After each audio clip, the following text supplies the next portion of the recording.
정신과는 오늘도 지멋대로 라는 책인데요. 자, 이 책은 의사가 정신과에 대해서 비판한 책인데 정신과는 99%가 오진 있죠. 그리고 책 표지에도 보면은 의사인데 지금 악마의 모양을 하고 있죠.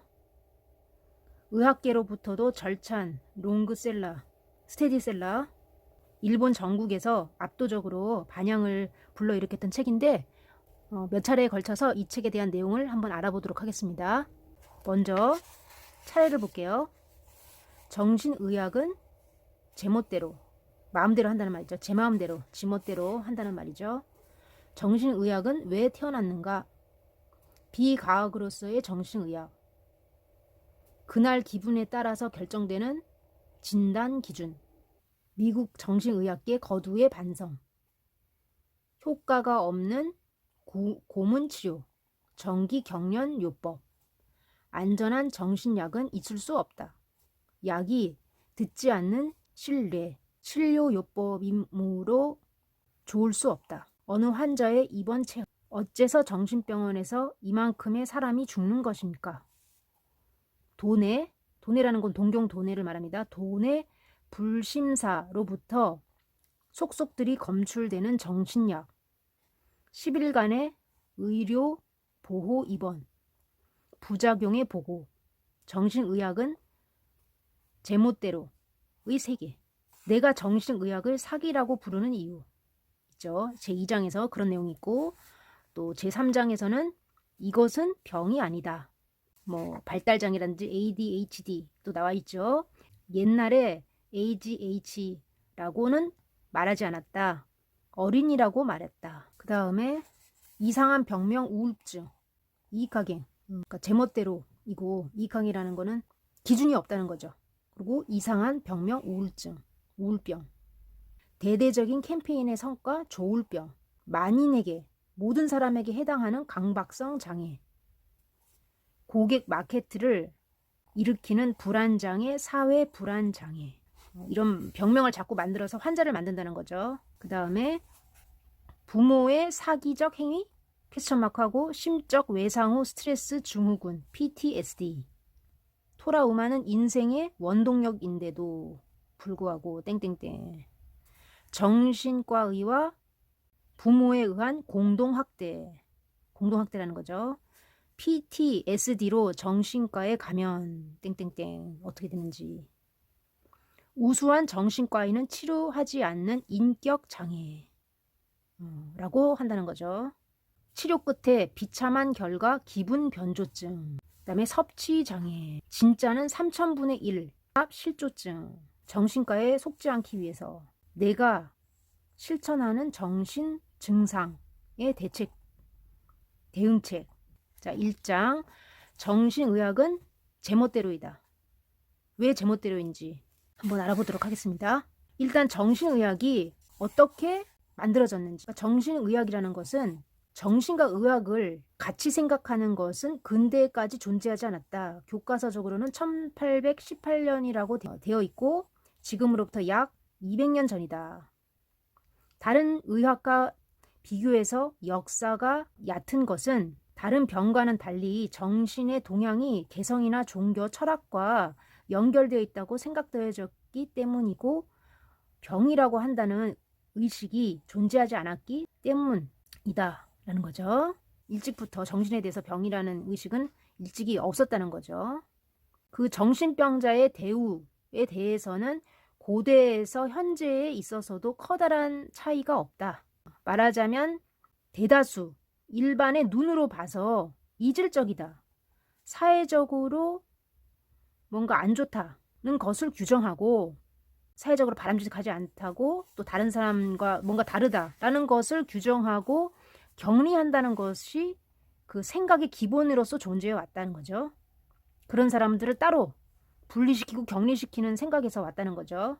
그런 사람을 이제 미친 사람, 광인이라고 하거나 그 이상한 사람, 이상한 사람이라고 하거나 또는 천재라고도 하거나 뭐 이런 것들이 정신병자로 변한 것에 불과하다. 그러니까 예전에는 미친 사람이라 그러든지 이상한 사람이라 그러든지 천재라고 불리기도 했던지, 그런데 이제 그런 것을 정신병자라고 부르기 시작한 것에 불과하다는 거죠.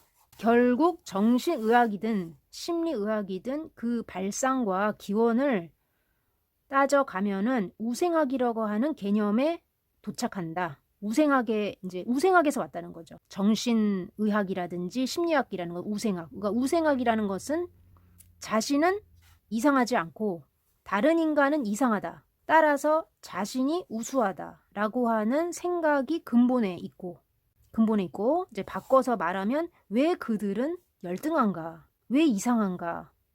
왜 그들은 내가 하는 식으로 행동하고 생각하지 않는가? 라는 것을 학문으로서 규정하고 싶기 때문에 학문으로서 규정하고 싶다는 데서 그 발생했다고 하는 점에서는 정신의학은 다른 의학과는 전혀 다른 그 동기를 가지고 있다는 거죠. 그러니까 나는 멀쩡한데 왜 이 사람은 이상한가? 그 스타트점이 거기에서 왔다는 거죠. 아주 위험한 생각이죠, 말하자면. 아무튼 그런 내용이고요. 그 정신의학이 비과학적이라고 하는 이유 아주 충격적인데요. 정신의학은 그 정신 증상을 뇌 이상으로서 받아들이기 위해 말하자면은 이과적으로 생각하려고 하는 분야. 그게 이제 정신의학이고, 또 심리학이라는 것은 심리적 동향을, 뇌보다는 심리적 동향을 기준으로 그 생각하려고 하는, 이 때문에 어떻게 보면 문과적이라고 할 수 있다라는 것이죠.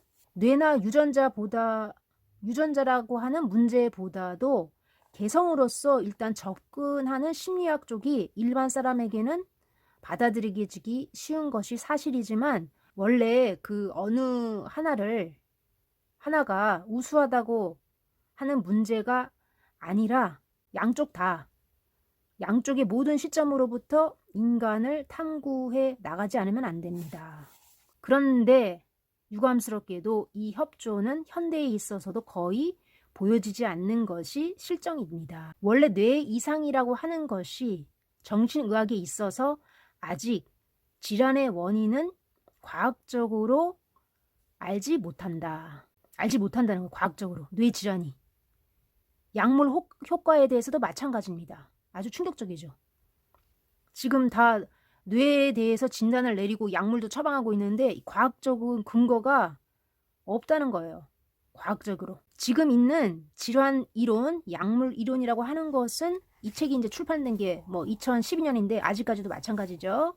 가설이다. 가설에 불과한다는 것이에요. 그 질환 이론이라든지 약물 처방이라든지 증명되거나 인과관계를 유도하는 것이 하나도 없다. 충격적이죠.